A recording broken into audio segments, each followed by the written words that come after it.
How to make a bechamel sauce.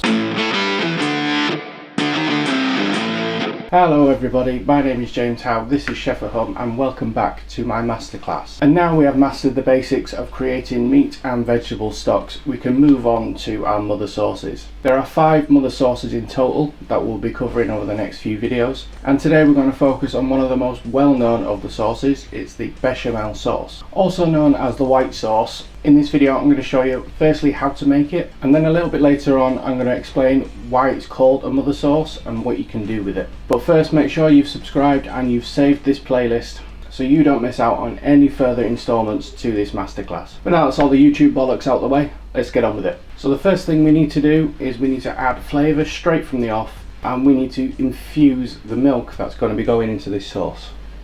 So I've got around about 300 ml of milk, give or take. I'm just going to pop that into a pan, ready to simmer. And then I've got to make my onion cloute to go in there. I'm sure you've seen these before if you've been following the masterclass. If you haven't, check back a few videos and you'll see the instructions in there. But the basis of it is a studded onion with bay leaves and cloves. And that just goes straight into the milk. And that'll simmer for around about 20 minutes. So with the milk now infused, I could just pour that back into the jug.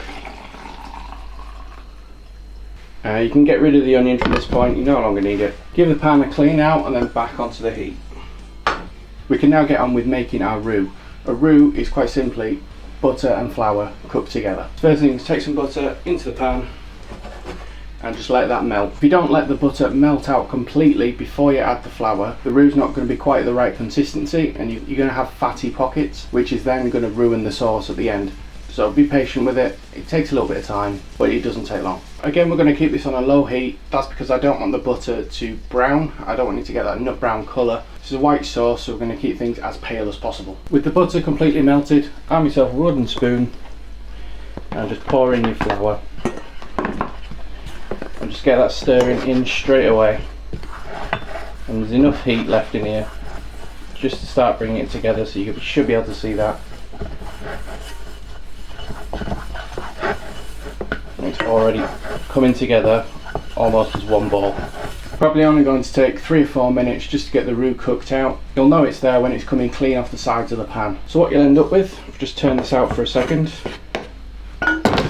You don't need to do this, it's just to show you. Ends up with a nice smooth ball and it's completely come together. So from there, a little bit at a time,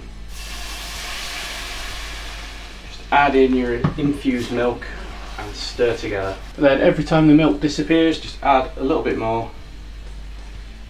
and repeat until all the milk is inside the roux.